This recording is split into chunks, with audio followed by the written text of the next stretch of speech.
बहुत समय पहले की बात है। उज्जैनी नाम के राज्य में राजा विक्रमादित्य राज किया करते थे। राजा विक्रमादित्य की न्यायप्रियता, कर्तव्यनिष्ठता और दानशीलता के चर्चे पूरे देश में मशहूर थे। यही कारण था कि दूर दूर से लोग उनके दरबार में न्याय मांगने आया करते थे।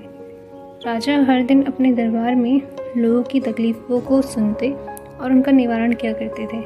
एक दिन की बात है, राज दरबार लगा हुआ था। तभी एक भिक्षु विक्रमादित्य के दरबार में आता है और एक फल राजा को देकर चला जाता है।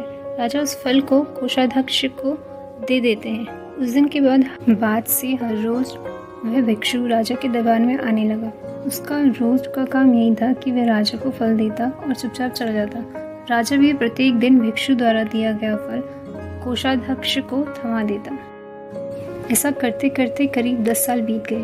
एक दिन जब भिक्षु फिर राजा के दरबार में आकर फल देता है तो इस बार राजा फल कोषाध्यक्ष को न देकर वहाँ मौजूद एक पालतू बंदर के बच्चे को दे देते हैं। यह बंदर किसी सुरक्षा कर्मी का था जो छूटकर अचानक राजा के पास आ जाता है। उस फल को खाने के लिए जब बंदर के बच्चे ने उससे बीच से तोड़ा तो उसके अंदर से एक बहुत ही उत्तम कोटि का बहुमूल्य रत्न निकला। ये देखकर राजा ने वह रत्न ले लिया। कोषाध्यक्ष को बुलाकर उससे पूछा, मैं रोज रोज भिक्षु द्वारा लाया हुआ जो फल तुम्हें देता हूँ वह फल कहाँ है? राजा के पूछने पर कोषाध्यक्ष बताता है कि महाराज, मैंने उन सभी फलों को राजकोष में सुरक्षित रखवा दिया है।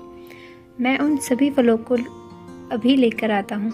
कुछ देर बाद कोषाध्यक्ष राजा को आकर बताता है कि सभी फल सड़ गल गए हैं, उनके स्थान पर बहुमूल्य रत्न बचे हुए हैं। यह सुनकर राजा बहुत खुश होता है और कोषाध्यक्ष को सारे रत्न सौंप देता है। अगली बार जब भिक्षु फल लेकर दोबारा विक्रमादित्य के दरबार पहुंचता है तो राजा कहते हैं, भिक्षु, मैं आपका फल तब तक ग्रहण नहीं करूंगा जब तक आप यह नहीं बताते आप इतनी बहुमूल्य भेंट मुझे क्यों अर्पित करते हैं। राजा की बात सुन भिक्षु ने एकांत स्थान पर चलने को कहता है। एकांत में ले जाकर भिक्षु राजा को बताता है कि मुझे मंत्र साधना करनी है और उस साधना के लिए मुझे एक वीर पुरुष की ज़रूरत है, जो कि मुझे तुमसे वीर दूसरा कोई नहीं मिल सकता, इसलिए बहुमूल्य उपहार तुम्हें दे जाता हूँ। भिक्षु की यह बात सुन राजा विक्रमादित्य उसकी सहायता करने का वचन देते हैं। तब भिक्षु राजा को बताता है कि अगले अमावस्या की रात को उसे पास के शमशान आना होगा, जहाँ वह मंत्र साधना की तैयारी करेगा। इतना कहकर भिक्षु वहाँ से चला जाता है। दिन आते ही राजा को भिक्षु की बात याद आती है और वह वचन के अनुसार शमशान पहुँच जाते हैं। राजा को देख भिक्षु बहुत प्रसन्न होता है। भिक्षु कहता है, हे राजन, तुम यहाँ आए, मैं बहुत खुश हुआ कि तुम्हें तुम्हारा वचन याद रहा। अब यहाँ से पूर्व की दिशा में जाओ, वहाँ एक महाशमशान मिलेगा। उस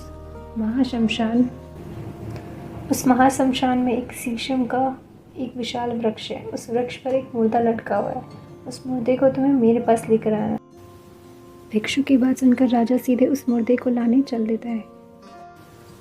महाशमशान में पहुंचने के बाद राजा को एक विशाल शीशम के पेड़ पर एक मुर्दा लटका हुआ दिखाई देता है। राजा अपनी तलवार खींचता है और पेड़ से बनी डोर को काट देता है। डोर काटते ही मुर्दा ज़मीन पर आ गिरता है और ज़ोर से चीखने की आवाज़ आती है। दर्द भरी चीख सुन राजा को लगता है कि शायद ये मुर्दा नहीं है बल्कि कोई जिंदा इंसान है। थोड़ी देर बाद जब मुर्दा तेज़ी से हंसने लगता है और फिर पेड़ पर लटक जाता है तो विक्रम समझ जाता है कि इस मुर्दे पर बेताल चढ़ा है। काफ़ी कोशिश करने के बाद विक्रम बेताल को पेड़ से उतार कर अपने कंधे पर टांग लेते हैं।